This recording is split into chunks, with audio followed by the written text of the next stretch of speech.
السلام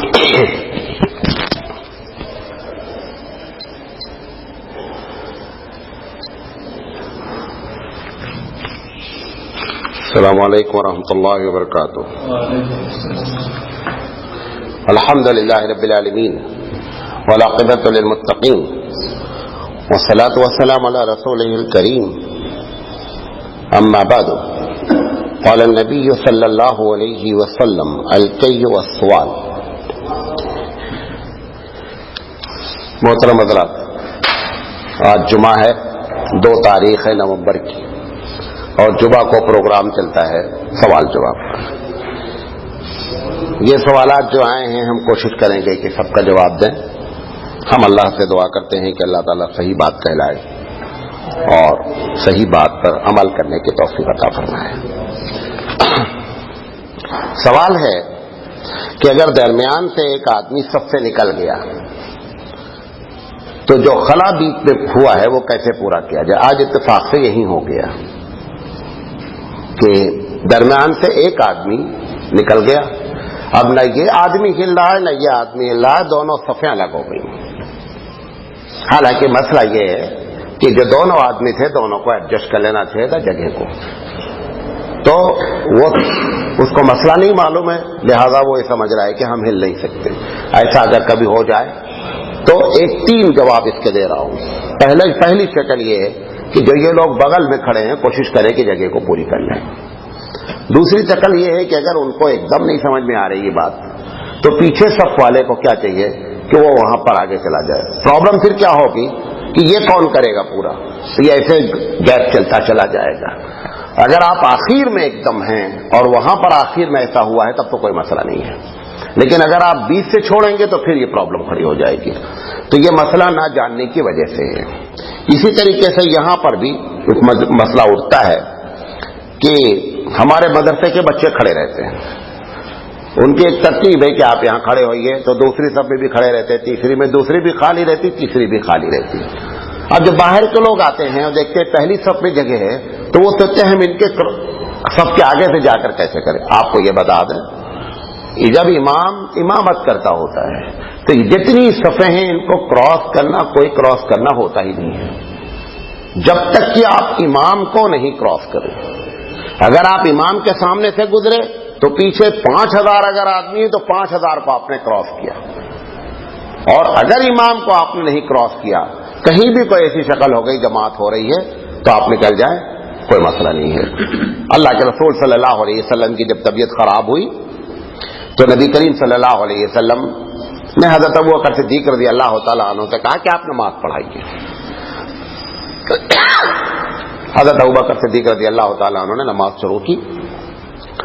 اسی درمیان میں اللہ کے رسول کو محسوس ہوا کہ میں جا سکتا ہوں مسجد تک. جب آپ مسجد کے لیے آئے تو یقینی بات ہے نماز کھڑی ہو چکی تھی، اور آپ کے کمرے کا جو لوکیشن ہے وہ یہ ہے کہ اگر آپ کمرے سے نکلیں گے تو آدھی صف جو بائیں سائڈ ہے امام کے اس کو کراس کرنا ہی پڑے گا. اب آپ نے کیا کیا؟ ایک شکل تو یہ تھی کہ آپ سب سے پچھلی صف میں کھڑے ہو جاتے ہیں. آپ نے کیا کیا کہ پوری لیفٹ سائڈ کی آدھی صف کو کراس کر کے جا کر کے ابوبکر صدیق رضی اللہ تعالی عنہ کے بغل میں کھڑے ہو گئے. اس کے بعد کا مسئلہ کیا ہے وہ ہم نہیں بتانا چاہتے. ہم یہ کہنا چاہتے ہیں کہ وہ آدھی صف آپ نے کیا کیا؟ کراس کیا، جبکہ جماعت وہاں پر کھڑی تھی. کیوں؟ کیونکہ جب تک آپ امام کو کراس نہیں کریں گے کسی کو کراس نہیں کریں گے. سمجھ میں آ گئی بات؟ تو کبھی ایسی صورتحال ہو تو آپ بغیر تکلف نکل کر جہاں پہ جانا ہے چلے جائیں، کوئی اس سے مسئلہ نہیں ہوتا ہے. پوچھا گیا ہے کہ جب کوئی کسی سے سلام کہے تو اس کا جواب کیسے دینا چاہیے. کبھی کہتے نا مولانا فلاں آدمی آپ کے دوست ملے تھے انہوں نے آپ کو سلام کہا ہے. تو اب ہر آدمی الگ الگ طریقے سے جواب دیتا ہے. ہمارے نبی کریم صلی اللہ علیہ وسلم نے اس کا بھی طریقہ بیان فرمایا. 2 ایک طریقے، ایک اس میں سے بتا دیتا ہے جو آسان تر ہے. آپ نے فرمایا کہ یہ وعلیکا وعلیہ السلام، تم پر بھی سلامتی ہو اور اس پر بھی. علیکا کے معنی تم پر، علیہ کے معنی اس پر، کیونکہ وہ بندہ اس وقت تم سے اس سلام کے ورڈ کو کوڈ کر رہا ہے کہ فلاں آدمی نے آپ کو سلام کہا ہے، لہذا آپ بولیں گے وعلیکا وعلیہ السلام. پوچھا گیا ہے کہ صرف ائمہ اربعہ کی تقلید لوگ کیوں کرتے ہیں؟ کیا اس کے علاوہ علماء نہیں گزرے ہیں یا امام نہیں گزرے ہیں؟ اس کا جواب سمجھ لیجئے، گزرے تو ہزاروں لوگ ہیں. تھوڑا سا کھولے، بہت گرمی ایک دم پیک کر دیا آپ لوگوں نے.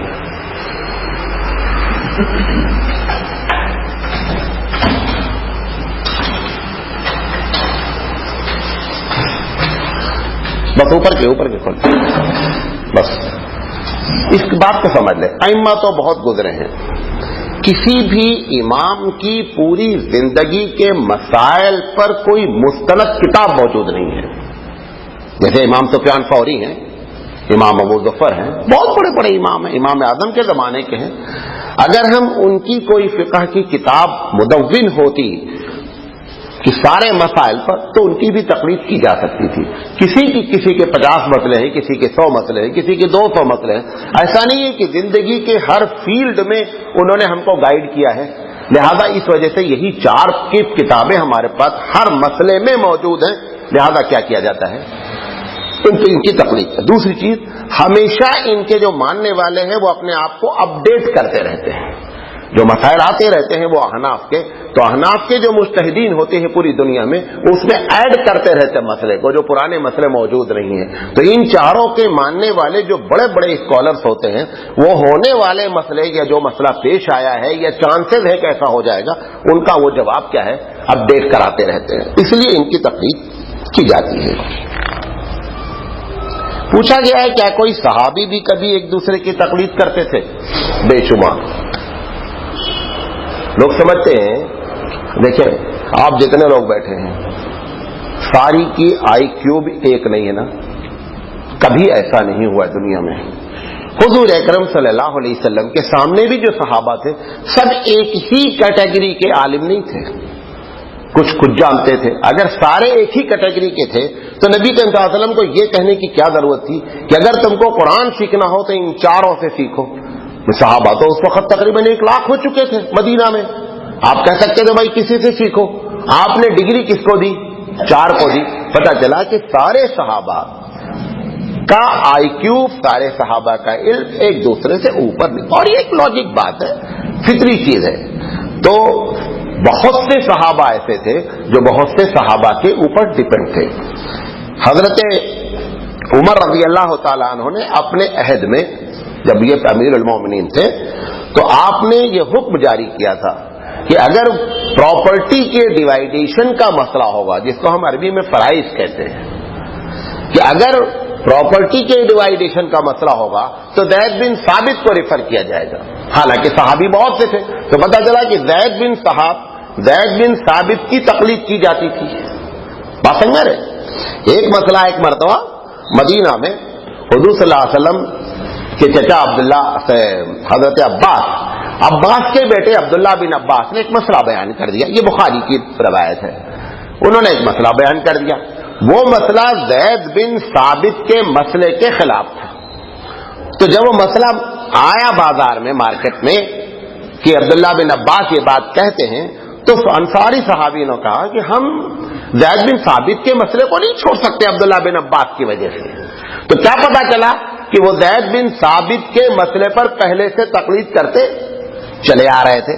تو یہ جو سمجھتے ہیں لوگ کہ صاحب تقلید جو ہے وہ صرف نہیں، کوئی بھی آدمی کسی بھی زمانے میں سارے ماسٹر نہیں ہوتے. کسی بھی فیلڈ میں ہر آدمی کسی نہ کسی پر ڈیپینڈ ہوتا ہے. مولانا سراج صاحب، جس کو آپ سمجھتے ہوں گے، بہت بڑے عالم ہیں، فلاں ڈمک، ہم ہزاروں مسئلوں میں ہزاروں سے پوچھتے ہیں. سمجھے نہیں؟ آپ کوئی سوال کر لیتے ہیں، ہم نذیر صاحب سے کبھی پوچھتے ہیں کہ صاحب یہ مسئلہ ہم کو نہیں معلوم. کبھی ہم اس سے بڑے کسی استاد سے دوسرا فیلڈ رہتی اس سے اٹھا کر کے فون کرتے کہ حضرت یہ حدیث کہہ رہے ہیں بخاری میں، ذرا بتائیے. تو ہر زمانے میں ایسا ہوتا ہے. کوئی بھی آدمی ڈیپینڈنٹ نہیں ہوتا. مجتہد کی صرف یہ ہوتی ہے کہ وہ کسی کی تقلید نہیں کرتا، مسئلے میں اجتہاد کرتا ہے.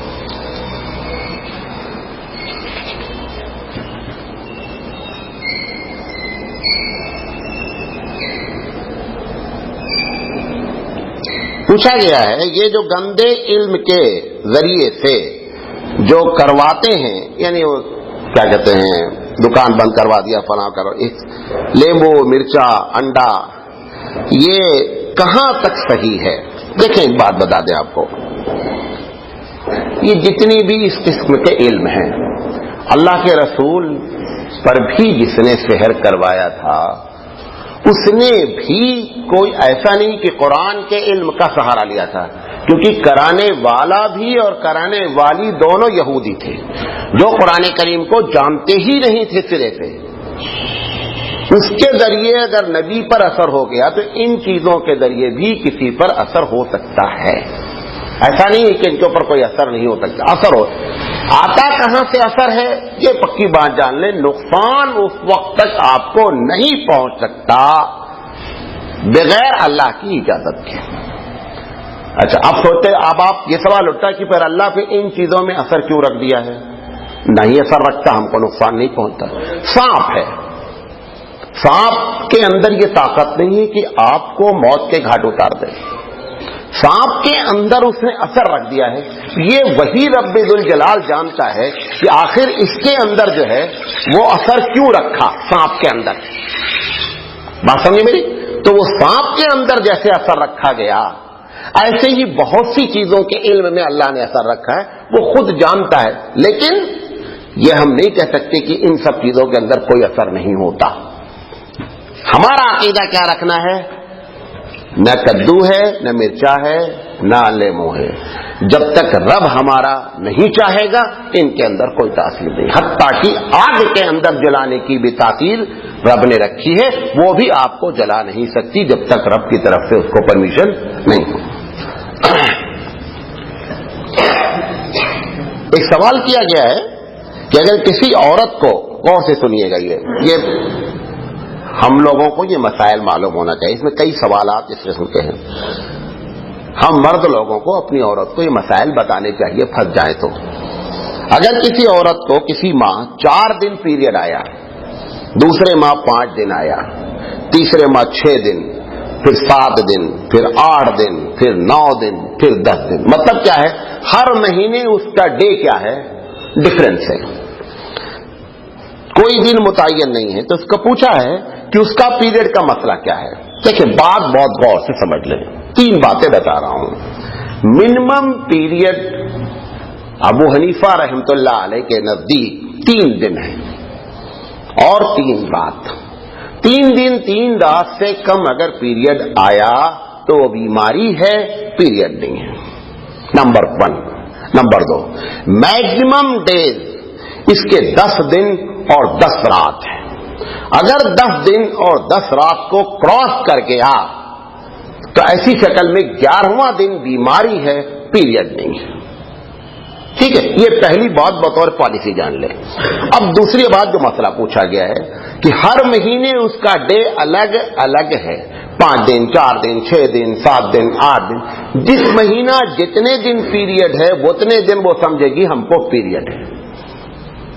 پہلے اس مہینہ ہو سکتا ہے 4 دن ہو، اگلے مہینے 5 دن ہو، پھر اگلے مہینے 7 دن ہو، لیکن اگر 10 کو کراس کر گیا، مطلب جیسے پچھلا مہینہ جو گزرا اکتوبر کا، اس میں اس کو 10 دن پیریڈ آیا، نومبر میں کیا ہو گیا؟ 11 دن پیریڈ آ گیا، 12 دن آ گیا، 15 دن آ گیا، تو 10 دن کے بعد والا جو پیریڈ ہے نا وہ اس کے پہلے مہینے میں دیکھے کہ ہم کو کتنا آیا تھا، یعنی نومبر میں 12 دن آیا اور اکتوبر میں کتنا آیا تھا؟ 9 دن، جس کا مطلب اس کی عادت 9 دن کی ہے، 3 دن یہ بیماری ہے، اس کی نماز اس کو ادا کرنی پڑے گی۔ نہیں سمجھے میری بات؟ پھر سے سمجھ لیں، اگر 10 کو کراس کر گیا تو اس کا مطلب پچھلے مہینے یہ اپنی نوٹ کرے کہ پچھلے دن ہمارا جو ناپاکی کے دن تھے وہ کتنے دن تھے، وہ جتنے دن تھے وہ اتنے دن حقیقت میں پیریڈ تھے، اور اس کے بعد والا جو اس مہینے میں ہو رہا ہے سارا کا سارا بیماری ہے، نماز اس کو اپنی مکمل کرنی پڑے گی۔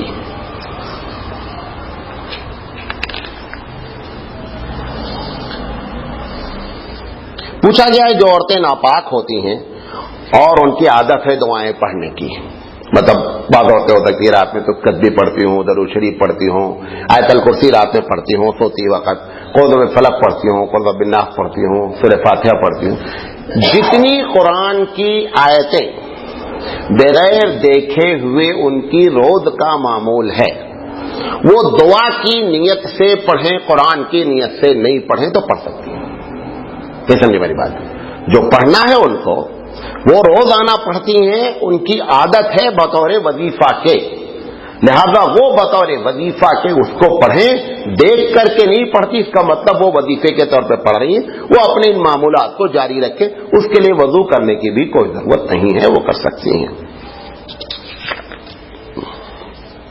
ایک سوال اسی طرح اور ہے، لکھا ہے مجھے عموماً 4 دن پیریڈ رہتے ہیں، لیکن اس بار 8 دن ہو گئے ہیں، میں 4 دن ہی پیریڈ مانوں یا 8 دن؟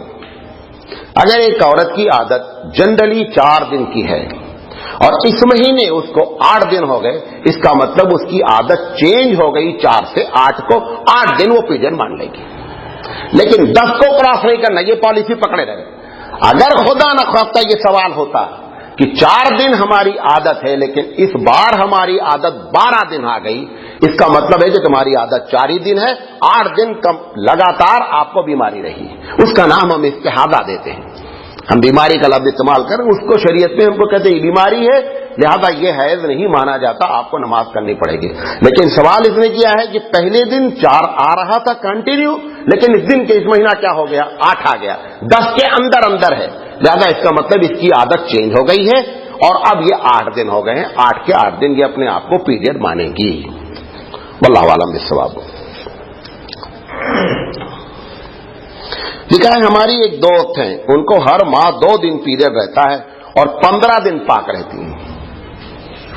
پہلے 2 دن ہر مہینے کے پیریڈ آتا ہے، پھر 15 دن لگاتار پاک رہتی ہیں، اور 15 دن پاک رہتی ہیں تو وہ اپنا پیریڈ کب سے شمار کریں؟ اس کو پیریڈ آتا ہی نہیں گویا کہ یہ کنٹینیو اپنے آپ کو بیمار سمجھے، یہ پیریڈ کی علامت ہی نہیں۔ کیوں؟ پیریڈ میں منیمم کتنا چاہیے؟ 3 دن اور 3 رات، یہ رات بھی یاد رکھنا۔ مثلا ایک عورت کو 12 بجے دن میں پیریڈ شروع ہوا تو یہ 1 دن مان لیا جائے گا، یہ 1 دن جانا، پھر دوسرا دن جانا، پھر تیسرا دن جانا، پھر 3 رات بھی مکمل ہونا۔ اگر ذرہ بھی 3 رات سے کم ہو گیا اور 3 دن سے، اس کا مطلب یہ ہے کہ یہ پیریڈ نہیں ہے، یہ بیماری ہے۔ ایک سوال اور اسی سے ملتا جلتا پوچھا گیا ہے کہ اگر کسی عورت کو پہلی بار ہی پیریڈ آیا اور 4 ماہ ہو گیا جاری ہے، پہلی مرتبہ پیریڈ آیا، بیماری ہوتی ہے تھی، پیریڈ آیا اور لگاتار 4 مہینے سے پیریڈ آ رہا ہے، تو اس کا کیا حکم ہے؟ فرسٹ 10 ڈیز پیریڈ ہے، ایوری 20 ڈیز بیماری ہے، ہر 10 دن کو پیریڈ مان لے، 20 دن کو بیماری مان لے، پھر 20 دن جب ختم ہو جائے تو 10 دن کو پیریڈ مان لے، پھر 20 دن کو کیا کرے وہ بیماری مان لے، ایسے ہی وہ چلتی رہے گی۔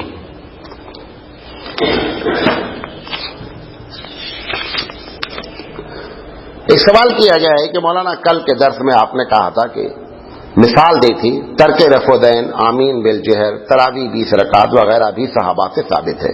پہلی بات یہ سب حدیثیں سند کے اعتبار سے ضعیف ہیں یا مرسل ہیں۔ اب کچھ لوگ یہ ضد پر اڑے ہیں کہ نہیں بھائی ہم سب صحیح حدیث پر ہی عمل کریں گے، ایسی صورت میں امت کہاں اکٹھا ہو سکتی ہے؟ اگر ہم ضعیف حدیث پر عمل کریں گے تو بریلوی حضرات تو برتن رکھ کر فاتحہ کی حدیث بھی صحیح سند سے ثابت کرتے ہیں، ایسا نہیں ہو سکتا کہ ہر کوئی قرآن اور حدیث پر عمل کرے اور یہ جھگڑے ختم ہو جائیں۔ بات سمجھ میں آ گئی؟ سب سے پہلی بات میں نے جو کل بات کہی ہے وہ یہ بات کہی نہیں، میں نے یہ کہا کہ جن مسئلے میں صحابہ کا اجماع ہے اس میں آپ اختلاف نہیں کر سکتے، یہ بات کہی، اور اس میں نے آپ کو 3 باتیں بتائی تھی اگر یاد ہو۔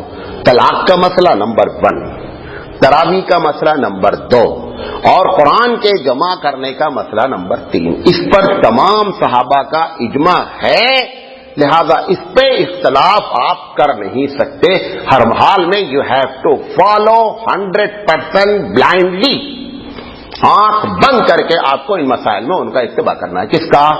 صحابہ کا۔ پھر میں نے دوسری بات کہی تھی کہ جس مسئلے میں صحابہ کے زمانے سے اختلاف چلا آ رہا ہے، بعض صحابی کہتے ہیں کہ رفع الیدین کرتے تھے، بعض کہتے ہیں نہیں کرتے تھے، اس مسئلے میں کسی بھی صحابی پر کوئی عمل کرے گا ہم اس کو برا بھلا نہیں کہیں گے، ٹھیک ہے؟ اس میں اعتراض دوسرے والے پر ہے کہ صاحب تم جو کہہ رہے ہو وہ یہ ہے کہ تمہاری حدیثیں ضعیف ہیں۔ مثلا ایک کہتا ہے رفع الیدین کرنے والا کہتا ہے کہ ٹھیک ہے صاحب رفع الیدین کی حدیث بخاری میں موجود ہے، ٹھیک ہے، نہیں کرنے کی حدیث تمہاری جو ہے وہ ضعیف ہے، اس کو سمجھ لے بات، یہ ضعیف اور صحیح کا چکر کیا ہے۔ سب سے پہلی بات رفع الیدین کی مثال لے کر بات کریں۔ سیاستہ کی کتاب نسائی شریف ہے، جو 6 صحیح کتابیں ہمارے پاس ہیں جس پر امت کا ایک بہت بڑا جو ہے طبقہ وہ ڈیپینڈ ہے، اس میں نسائی شریف بھی ہے۔ نسائی شریف میں جو ہے رفع الیدین کے ایک کی حدیث بھی موجود ہے۔ پہلا جواب، تو یہ جو تم سمجھ رہے ہو کہ جو رفع الیدین نہیں کر رہا ہے اس کے پاس صحیح حدیث نہیں ہے، یہ کریکشن کریں پہلے اس کو۔ ان کے پاس آپ بتائیے، جو آدمی سامان بیچتا ہے، ایمانداری سے بتائیں، جو مارکیٹ میں کبھی اس نے یہ کہا ہے کہ دیکھو میرا سامان لیتے ہوئے بہت ہوشیار رہیے، یہ بہت خراب سامان ہے، بولا ہے کوئی آج تک؟ ہمارے یہاں اردو میں محاورہ ہے کہ کوئی بھی اپنے دہی کو کھٹا نہیں کہتا۔ آپ یہ کیسے سمجھ رہے ہیں کہ ان چاروں امام نے کوئی مسئلہ کہا ہوگا اور ان کے پاس وہ حدیث ضعیف ہوگی؟ یہ کیسے آپ نے سمجھ لیا اپنے طور پر؟ ایک چھوٹا سا ویاپاری یہ کہنے کے لیے تیار نہیں ہے کہ میرا مال خراب ہے، اتنا بڑا وقت کا امام۔ اچھا، یہ جو ویاپاری کہہ رہا ہے کہ میرا نہیں کہہ رہا ہے کہ میرا سامان خراب ہے، اس سے تو اس کا مفاد بھی وابستہ ہے، فائدہ بھی ہے، کیونکہ اگر وہ یہ اعلان کرتا پھرے کہ دیکھو بھائی سامان میرا بہت خراب ہے، لینا ہو لو، کوئی بھی نہیں خریدے گا، اس کا تو مفاد وابستہ ہے۔ آپ بتائیے، امام ابو حنیفہ یا امام شافعی یا امام مالک یا احمد بن حنبل علیہم الرحمہ کا اس میں کیا فائدہ ہے کہ تم رفع الیدین نہیں کرو؟ ان کا فائدہ بتائیے آپ، تم رفع الیدین نہیں کرو، اس سے ان کی ذات کو کیا فائدہ ہے؟ کوئی فائدہ ہونا چاہیے نا۔ یہ بندہ جو بولا دہی کھٹا نہیں، اس کا تو فائدہ ہے، اس کا کیا فائدہ ہے؟ کچھ بھی فائدہ نہیں ہے۔ لہذا وہ جس میں اس کو کوئی بھی فائدہ نہیں ہے، وہ آپ کو ضعیف حدیث پر عمل کرا کر کے اپنا بیڑا کیوں غرق کرے گا؟ تو سب سے پہلی بات یہ سمجھ لیں کہ ان کے نزدیک وہ حدیث صحیح ہوتی ہے۔ اچھا، اب آج کے اسکالر، اب دوسری بات کہہ رہا ہوں، بی کیئرفل، آج کے اسکالر نے یہ کہہ دیا کہ صاحب وہ جو تم حدیث پر عمل کر رہے ہو کہ جس میں رفع الیدین، وہ حدیث ضعیف ہے، یہی کہتا ہے وہ، یہ حدیث ضعیف ہے، حدیث ضعیف ہے، حدیث ضعیف ہے، حدیث۔ امام اعظم نے جب اس پر عمل کیا تب تک وہ حدیث صحیح تھی کہ نہیں؟ صحیح تھی۔ اب امام اعظم کے بعد اس حدیث میں اگر کوئی ایسا راوی آ گیا جس کے اوپر ضعیف کا الزام لگ گیا تو امام اعظم کی صحت پہ کیا فرق پڑتا ہے؟ بات نہیں سمجھے میں جو کہنا چاہ رہا ہوں؟ نیچے آ کر کے ضعیف بات ہوئی، امام اعظم تک کے زمانے میں تو لکھ دی گئی۔ اس کی ایک دوسری مثال دیتا ہوں، امام بخاری کی کتاب بخاری صحیح ہے، میں بخاری پڑھانے لگوں، میں خراب آدمی ہوں، اب آپ جا کر کے مارکیٹ میں شور کریں کہ بخاری کی حدیث ضعیف ہو گئی کیونکہ مولانا سراج جیسا آدمی بخاری پڑھا رہا ہے، تو بخاری کی صحت پر کیا فرق پڑتا ہے ہمارے غلط آدمی کے پڑھانے سے؟ بخاری ان ہز ٹائم، اپنے ٹائم میں لکھ دی گئی۔ ایسے ہی امام اعظم علیہ الرحمہ یا امام شافعی یا احمد بن حنبل یا امام مالک کا مسئلہ ان کے زمانے میں مدون کر دیا گیا، اور جب انہوں نے لکھا اس حدیث پر، جب ان کو اطمینان ہو گیا صحیح ہے، تبھی انہوں نے اس مسئلے کو لکھا۔ لہذا آج جو آپ الزام لگا رہے ہیں کہ یہ حدیث ضعیف ہے، یہ بعد کی وجہ سے حدیث ضعیف ہے، ان دا ٹائم آف ابو حنیفہ وہ حدیث ضعیف نہیں تھی۔ میں اپنی بات سمجھا پایا؟ ایک مثال اور دیتا ہوں۔ امام اوزاعی اور امام ابو حنیفہ میں ایسے 36 کا آنکڑا ہے، علمی لحاظ سے، ایسا نہیں فائٹنگ ہو رہی ہے آپ تو دیا چلو اپنے امام کو گھی کھلائیں گے جیت جائے، علمی لحاظ سے یہ دونوں بیت اللہ میں اکٹھا ہو گئے، وہ بھی عمرہ کرنے گئے تھے، عمرہ کرنے گئے تھے۔ اب امام اوزاعی کو تو پہلے سے ہی تھا پتہ چلا کہ ابو حنیفہ آئے ہوئے ہیں، تو یہ ابو حنیفہ سے ملاقات کر دے گا امام اوزاعی رحمۃ اللہ علیہ۔ یہ بھی ابو حنیفہ کے زمانے میں ہی ڈیبیٹ لکھا ہوا ہے، تو اوزاعی نے کہا امام ابو حنیفہ سے، تو دونوں ایک پیریڈ کے آدمی تھے، کیا ابو حنیفہ یار تم اتنی صحیح حدیث رفع الیدین کی، تم رفع الیدین نہیں کرتے؟ رفع الیدین پر ڈیبیٹ ہوا ہے، انہوں نے کہا اتنی صحیح حدیث ہے عبداللہ بن عمر کی، اور تم یار اتنی حدیث چھوڑ کر اس تک تو بخاری تو کچھ تھی نہیں نا, یہ تو بعد میں بخاری ہے. کہا عبداللہ بن عمر کی اتنی صحیح حدیث ہوتے ہوئے تم جو ہے رفع الیدین نہیں کرتے ہو. امام اعظم کے بارے میں امام شافعی کہتے ہیں کہ اگر ابو حنیفہ مٹی کے ستون کو سونے کا ثابت کرنا چاہیں دلیل پر, تم چھو کر دیکھو مٹی ہے تو بھی منہ سے بولنا پڑے گا بیٹا سونا ہے. کیا اتنی دلیل دیں گے کہ تم سرنڈر ہو جاؤ گے؟ اب اس سے وہ امام اوزاعی ٹکرا گئے. ابو حنیفہ رحمۃ اللہ علیہ نے کہا کہ مجھے اس بات پر بڑا تعجب ہے یار کہ تم رفع الیدین کرتے ہو. انہوں نے ان سے کہا کہ ہم سرپرائز کرتے ہیں کہ عبداللہ بن عمر کی حدیث موجود ہے اور تم رفع الیدین نہیں کرتے. تو انہوں نے کہا مجھے اس بات پر تعجب ہے کہ عبداللہ بن مسعود کی حدیث موجود ہے اور تم جو ہے رفع الیدین کرتے ہو. اب وہ کیا بتاؤ تمہاری جو حدیث ہے اس میں کون کون راوی ہے؟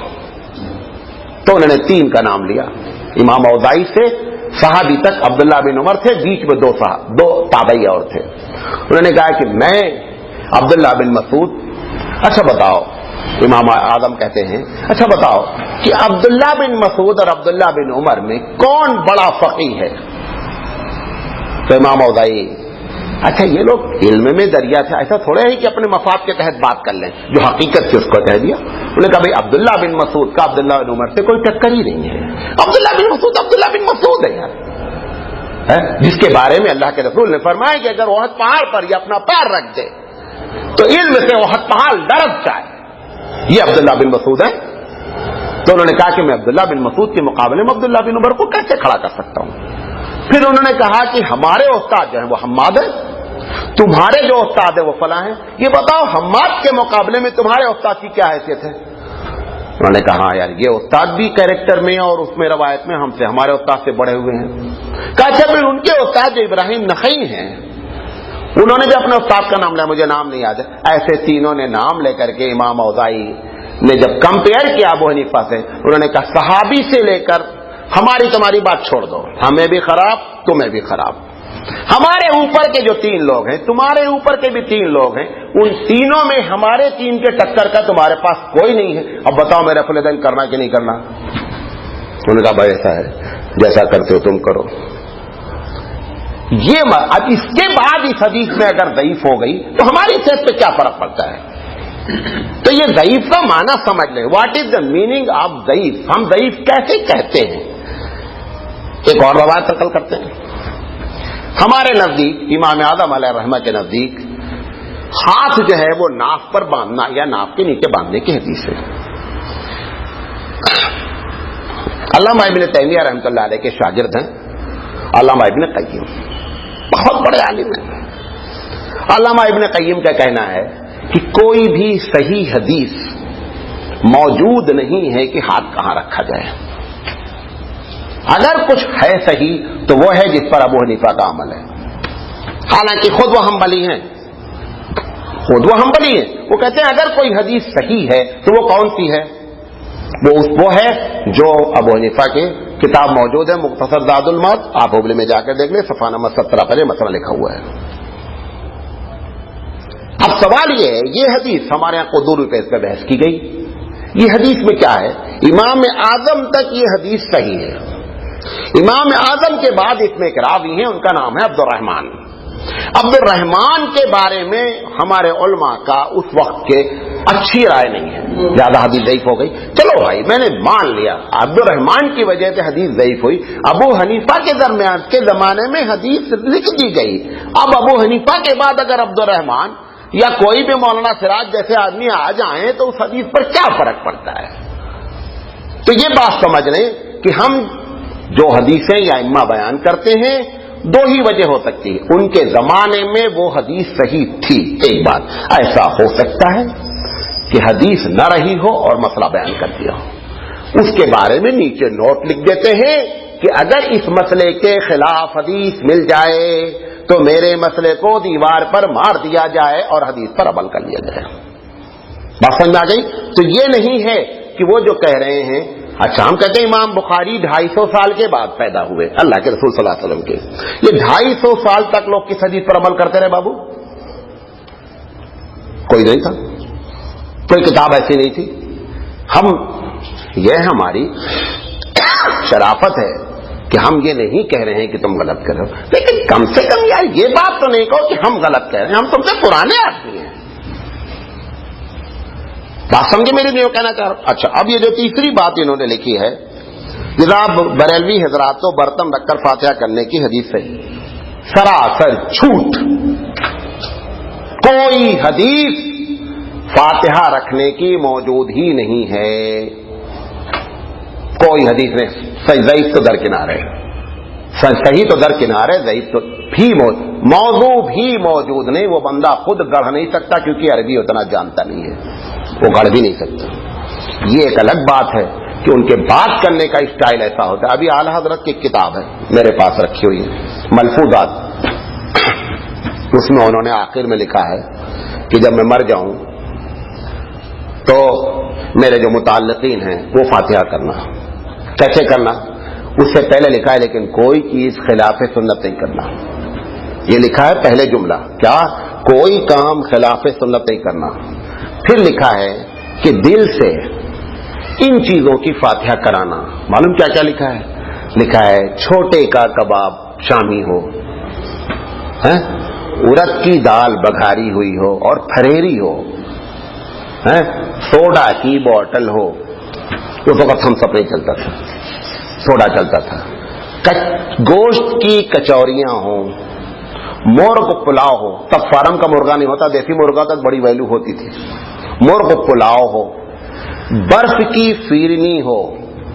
یہ سب ہفتے میں 2-3 مرتبہ پہنچا دیا کرو. اور اوپر کیا لکھا ہے کہ کوئی کام سنت کے خلاف نہیں کرنے کا. یہ سب سنت ہے. ایسے ہی صحیح بولتے ہیں جیسے اس کو بول رکھا ہے. ابھی جس کا دل چاہے ابھی دکھلا دیں گے. ایک ہی لائن پہلے لکھا ہے کہ میری جو فاتحہ کروانا سنت کی مخالفت نہیں ہونا. اور یہ مینو دیا ہے 5 اسٹار کا کہ یہ چیزیں کرانے کا. سمجھے؟ تو بابو یہ بات ویسی ہی ہے. کوشش کی ہے میں نے بات کو سمجھانے کی. اللہ تعالیٰ جو ہے وہ ہم کو سمجھ عطا فرمائے. اب یہ سوال بہت رہ جائیں گے سوال. اب تھوڑا سا ہم بامبے کے لوکل کے ٹرین کی طرح چلیں گے تیز. اگر جانور ذبح کرتے وقت خون کپڑے پر لگ گیا تو کیا وضو ٹوٹ گیا؟ خون نکلنے سے وضو ٹوٹتا ہے، لگنے سے نہیں ٹوٹتا. بابو ذبح کیا بقرعید میں، خون بندے کے کپڑے پہ لگ گیا تو آپ کا وضو نہیں ٹوٹا. کپڑا جہاں لگا کپڑا دھو ڈالو. خون نکلنے سے وضو ٹوٹتا، لگنے سے نہیں ٹوٹتا ہے. تکبیر اولیٰ کا وقت کب تک ہوتا ہے؟ سوال کیا گیا ہے. جب تک تکبیر ثانی نہیں ہوتی تب تک تکبیر اولیٰ کا وقت ہوتا ہے. تکبیر ثانی کب ہوتی ہے؟ جب وہ رکوع میں جاتا ہے. امام صاحب جب اللہ اکبر بولے تو تکبیر اولیٰ شروع ہوئی. کب تک تکبیر اولیٰ؟ جب تک وہ اللہ اکبر دوبارہ نہیں بولے. اولیٰ کے معنی اول، ثانی کے معنی دوسری. لہذا بعض لوگ جماعت میں جب جاتے ہیں تو ان پر پابندی کی جاتی ہے کہ آپ تکبیر اولیٰ سے نماز پڑھیں. اب آج بیچارہ ایک آدمی جو ہے وہ اللہ والا تھا، وہ گھبرا کر کے مولانا میری تکبیر اولیٰ چھوٹ گئی. بولا تکبیر اولیٰ کا مطلب کیا ہے؟ کا مطلب امام صاحب شروع کر دیا ہوں نا، آپ کی تکبیر اولیٰ نہیں چھوٹی. جب تک آپ کو رکوع کی تکبیر نہیں ہوئی تب تک آپ کی تکبیر اولیٰ نہیں چھوٹی. لکھا ہے کیا روح مرنے کے بعد دنیا میں آتی ہے یا بھٹکتی رہتی ہے؟ شب بارات یا 40 دن تک روح آتی ہے؟ دیکھو ایک بات بتا دیں، روح کے 2 کیٹیگری ہے وہاں. ایک علیین ہے، ایک سجین ہے. ایک اچھی جگہ ہے، ایک خراب جگہ ہے. اگر اچھی جگہ ہے تو وہاں چھوڑ کر تم نہ کہیں تمہارے پاس کہیں کو آتی ہو. ایک آدمی بہت شان سے گھر میں رہ رہا، وہ جھوپڑی میں جا کر کیوں رہے گا آپ بتائیے؟ اچھا، اور اگر بری جگہ ہے تو وہاں پہ فرشتے پہرا دے رہے ہیں، وہ ان کو کہیں کو چھوڑتے جاؤ تمہیں ٹاپ کر کے آؤ. بھائی ایک مجرم کو آپ نے جیل میں ڈال دیا ہے، وہاں پہرا ہوتا نہیں، وہ چھوڑ دیتا کہ جاؤ اچھا تمہیں جاؤ، آج کل فیسٹیول چلا، دیوالی دیکھ کر آ جاؤ، بڑا ربیع الاول کا جلوس نکلا دکھ دیکھ کر کے آ جاؤ. تو اگر خراب ہے تو فرشتے نہیں چھوڑیں گے، اور اگر اچھی ہے تو وہ محل سے جھوپڑے میں کیوں آئے گا؟ یہ سب بکواس ہے. نہ روح شب رات کو آتی ہے، نہ مرنے کے بعد دن 40 دن تک آتی ہے. جہاں پہ ہے وہیں پہ. یہ جو شیطان لگ جاتا بعض لوگوں کو، بولتا میں فلاں ہوں میں فلاں ہوں، دنیا کا سب سے نمبر 1 کا جھوٹا جو ہے وہ شیطان ہے. معلوم آپ کو؟ نمبر 1 کوالٹی جھوٹ کی کس کے پاس ہے؟ شیطان کے پاس. کیوں؟ آدم علیہ السلام سے کتنا بڑا جھوٹ بولا. آدم علیہ السلام کو ہر آدمی، ایک ٹاپک چل رہا ہے کل مدنی مسجد میں زبردست، شیطان انسان کی ویکنس کے ذریعے آتا ہے. آپ کے اندر اگر لڑکی دیکھنے کی ویکنس ہے تو اس لائن سے گھسے گا، ایک آدمی کو رشوت لینے کی ویکنس ہے تو اس لائن سے گھسے گا. وہ پہلے دیکھتا ہے کہ یہ کس فیلڈ کا آدمی ہے. تو آدم علیہ السلام کی کمزوری اس وقت کیا تھی کہ جنت میں اتنا اچھا رہ رہے نا، اللہ کسی دن کہیں یہ نہیں بولے آدم نکلو یہاں سے. یہ آدم کو ہر وقت خدشہ کہ اللہ کسی دن کہہ سکتا ہے آدم تمہارا ٹائم پورا ہوا اب جاؤ یہاں سے. یہ شیطان کو بات اس کی معلوم ہو گئی کہ آدم اور حوا کے کو یہ خدشہ ہے. تو جب اس نے آدم علیہ السلام کو جب شیطان نے بہکایا تو معلوم یہ تھا، اس نے کہا کہ معلوم تم کو کیوں اللہ منع کیا ہے؟ کہا کیوں؟ اب ان کی ویکنس کیا ہے کہ ہم کو کہا منع اس لیے کیا کہ اگر تم کھا لیے نا تو یہاں سے نکال نہیں سکتا اللہ. کہا اچھا یہ چکر ہے تب تو کھانے کا ہے. وہ بیچارے جا کر کے کھا لیے. اب کتنا بڑا جھوٹ بولا وہ. تو شیطان سب سے بڑا جھوٹا ہوتا ہے. وہ جو جن لگتا ہے بولتے ہیں ہم فلاں ہیں، سب جھوٹ بات ہے. مشہور ہو جاتا ہے کہ کوئی آدمی کا قتل ہو گیا ہے تو وہ لگتا ہے کچھ نہیں، وہ شیطان ہی رہتا ہے آپ کے عقیدے کو خراب کرنے کی. یہ سب اس کی پلاننگ ہے. روح نہ علیین سے نیچے آتی ہے اور نہ سجین سے آتی ہے. وہ جو تم لوگ سنتے ہو تقریریں کہ وہ تھیلا چھین لیا اور روح بھگا دیا، سب کلیلہ دمنہ کی کہانی ہے. کلیلہ دمنہ معلوم ہے نا، وہ بڑی لمبی بات ہے. ایک سوال کیا گیا ہے کیا حرام مال پر زکوٰۃ فرض ہے؟ حرام مال پر کوئی زکوٰۃ فرض نہیں ہوتی ہے. کیوں؟ وہ حرام مال تمہارا ہے نہیں، ٹوٹل دے دینے کا ہے. حرام مال پر 2.5% نہیں نکلتا، 100% نکلتا ہے. زیادہ حرام مال پر کوئی زکوٰۃ نہیں ہوتی. کیا زکوٰۃ دیتے وقت یہ بتانا ضروری ہے کہ زکوٰۃ کا مال ہے؟ کوئی ضروری نہیں ہے. اگر آپ انڈیویجول زکوٰۃ پے کر رہے ہیں کسی آدمی کو تو یہ بتانا کوئی ضروری نہیں ہے کہ یہ زکوٰۃ کا مال ہے. اگر آپ آرگنائزیشن کو دے رہے ہیں تو مشٹ ہے کہ آپ بتائیں کہ زکوٰۃ کا مال ہے، تاکہ وہ اس جگہ پر اس کو کیا کرے، استعمال کرے. آج ایک امام صاحب نے کہا کہ ہر نیا کام بدعت ہے. اس کا کیا مطلب ہے؟ امام صاحب نے آگے بھی کیا ہوگا ایسا تو ہے نہیں تقریر کرنے کھڑے ہوئے اور بولے ہر کام نیا بدعت ہے، پھر بولیں گے وآخر دعوانا ان الحمدللہ. ایسا تو نہیں ہو، کچھ آگے پیچھے بات ہوئی ہوگی واللہ عالم. یہ کیا ہے؟ ہر نیا کام شریعت میں ثواب سمجھ کر کرنا بدعت ہے. کیا ہے؟ ہر نیا کام شریعت میں ثواب سمجھ کر کرنا بدعت ہے. بریکٹ میں ایک جملہ اور ہے، اس کو بھی نوٹ کر لیں. جس کو اللہ کے رسول کر سکتے تھے اور نہیں کیے.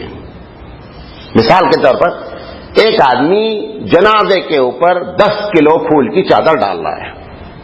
کیا سمجھ کے ڈال رہا ہے؟ یہ ثواب ہے. خیر اس کو تو ویسے بھی سمجھ لینا چاہیے کہ سیتا رام کی کب کے جنازے پر بھی پڑا ہے تو سیتا رام اور عبد الرحمان کا عمل ایک ہو نہیں سکتا ہے.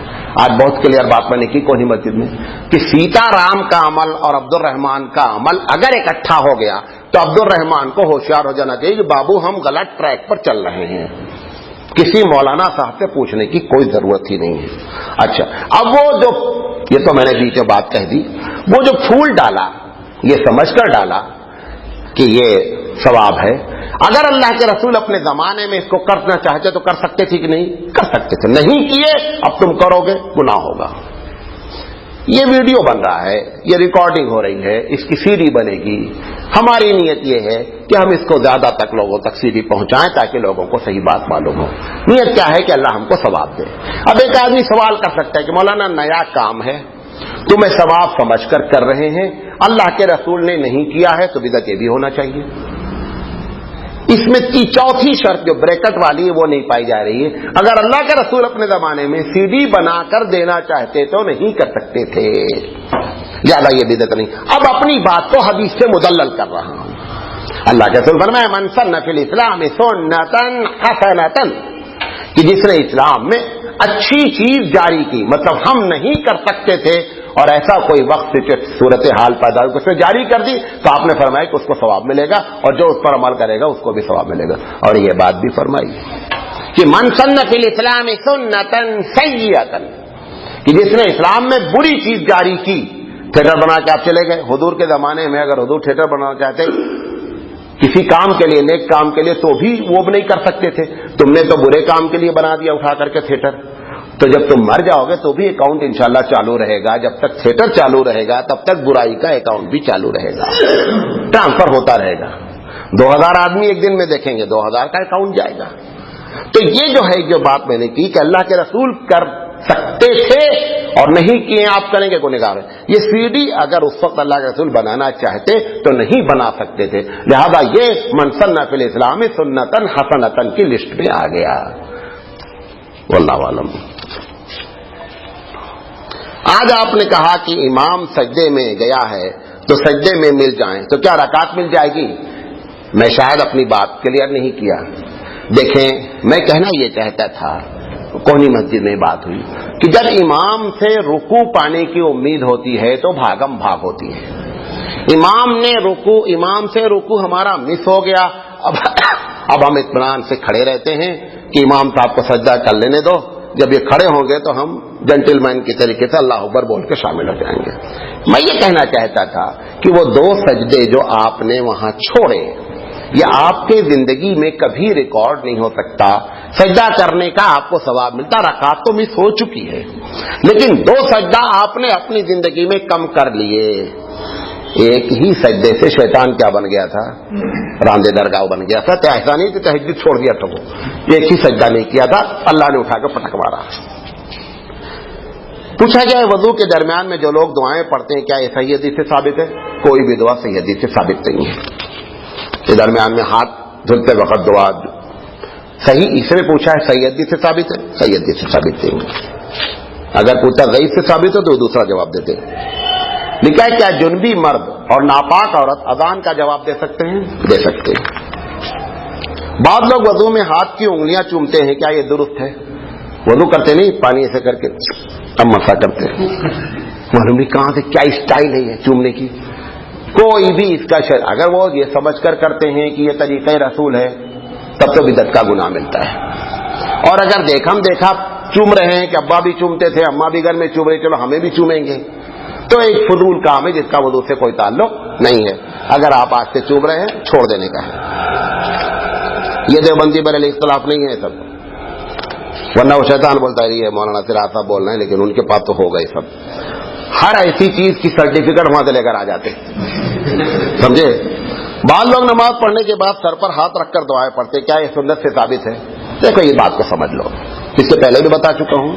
مولانا تھانوی علیہ رحمہ کا کہنا یہ ہے کہ جو چیز بطور علاج ہے اس کا سنت سے ثابت ہونا ضروری نہیں ہے. یہ سمجھے بات. جو چیز آپ بطور ٹریٹمنٹ کے کر رہے ہیں کہ میں سورہ فاتحہ پڑھ کر 5 مرتبہ دن میں پانی دم کروں گا تو میرا ہارٹ اٹیک ٹھیک ہو جائے گا، اس کے لیے سنت سے ثابت ہونا کوئی ضروری نہیں ہے. اب وہ بیچارہ پڑھ رہا ہے، میں جا کر کے اس کے پوچھوں یہ 5 مرتبہ پڑھنے کے لیے کہاں حضور بولے جی نہیں، یہ ٹریٹمنٹ ہے، وہ اپنا ٹریٹمنٹ کر رہا ہے، وہ ثواب کی نیت سے پڑھ ہی نہیں رہا ہے. ٹھیک ہے. یہ جو ہاتھ رکھتے ہیں اس میں ایک چیز کا خیال ضرور رکھنا ہے، اتنی پابندی سے ہاتھ رکھتے ہیں لگتا نماز کا جز بن گیا ہے.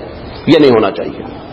ایک آدمی رکھ رہا ہے، کبھی رکھ لیا کبھی نہیں رکھا، اب سلام پھیرے نہیں. یہ جو آپ نے ہیبٹ اختیار کر رکھی یہ کنفیوز کرنے والی بات ہے. وہ آدمی دوسرا سمجھ رہا، جو بچہ تمہارا تم کو دیکھے گا وہ سمجھتا ہے کہ زندگی نہیں، یہ نماز کا ایک پارٹ ہے. کل ایک صاحب آئے تھے ملا صاحب، تو رمضان میں وہ 2-4 لوگ ایک کہیں گاؤں میں تراویح پڑھائے، تو 3 لوگ پڑھا رہے تھے، تو ایک دن گیپ ہو گیا 2 دن کا. وہ گاؤں والے نیلے جاہل تھے، تو یہ 2 دن کے بعد پہنچے نماز پڑھائی. پھر اتفاق سے جو ہے وہ 1 دن کا گیپ ہو گیا، پھر پہنچے تو بولے نہیں تو تراویح تو 2 دن گیپ پر ہوتی نا، تمہیں آج 1 ہی دن گیپ ہو آ گئے نا کیسے؟ یہ غلط میسج پاس ہوا. ایسی ایکٹنگ نہیں کرو کہ غلط میسج پاس ہو جائے. اس کے سامنے کبھی عبداللہ بن مسعود رضی اللہ تعالیٰ عنہ، تو یہ جو امام صاحب ہیں، امام صاحب جو ہم لوگوں کو نماز پڑھاتے بغیر سمجھے ہوئے، وہ امام صاحب جب نماز پڑھاتے ہیں تو روزانہ نماز جب ختم ہوتی ہے تو داہنی طرف پلٹتے ہیں. کبھی بائیں طرف پلٹتے دیکھا ہے؟ دیکھو خلیل بھائی اتنے دن ہو گئے نہیں دیکھے، حالانکہ دیکھنا مست ہے. امام صاحب بیچارے کو معلوم ہی نہیں. عبداللہ بن مسعود رضی اللہ تعالیٰ تو بہت کہتے ہیں شیطان کو نماز میں شیطان کا حصہ مقرر کر لیا اپنے نماز میں، لہذا کبھی کبھی بائیں طرف پلٹنا ہی چاہیے. دائیں طرف بیٹھو، ہفتے میں ایک آدھ مرتبہ بائیں طرف بھی پلٹو. اتنا دائیں طرف نہیں پلٹو کہ لوگ یہ سمجھے کہ دائیں طرف پلٹنا واجب ہے. یہ ہمارے یہاں اہل سنت والجماعت کا متفقہ فقہی مسئلہ ہے کہ کسی بھی چیز کو اتنی پابندی سے نہیں کرو جو فرض نہیں ہے تو فرض کی کیٹیگری میں داخل ہو جائے. اب وہ امام صاحب دائنی طرف بیٹھ رہے ہیں. اس لیے دائنی طرف بیٹھتے بیٹھتے ان کو معلوم ہی نہیں بیچارے کو بائیں طرف بیٹھنا چاہیے، حالانکہ ایک دم غلط بات ہے، بائیں طرف بھی بیٹھنا چاہیے. تو سر پر ہاتھ رکھنے والی بات جو ہے، چونکہ یہ ٹریٹمنٹ ہے لہذا حدیث سے ثابت ہونا کوئی ضروری نہیں ہے. اتنے سوال کے جواب نہیں دے پایا ہوں. انشاءاللہ زندگی رہی تو اگلے جمعہ، بلکہ اگلے جمعہ میں نہیں رہوں گا، سفر پہ جا رہا ہوں، پھر آپ سے ملاقات ہوگی. ابھی تو ہے اگلے جمعہ آنے میں ابھی ایک ہے. سبحان اللہ و بحمدہ، سبحانک اللہم و بحمدک، اشہد ان لا الہ الا انت، استغفرک و اتوب الیک.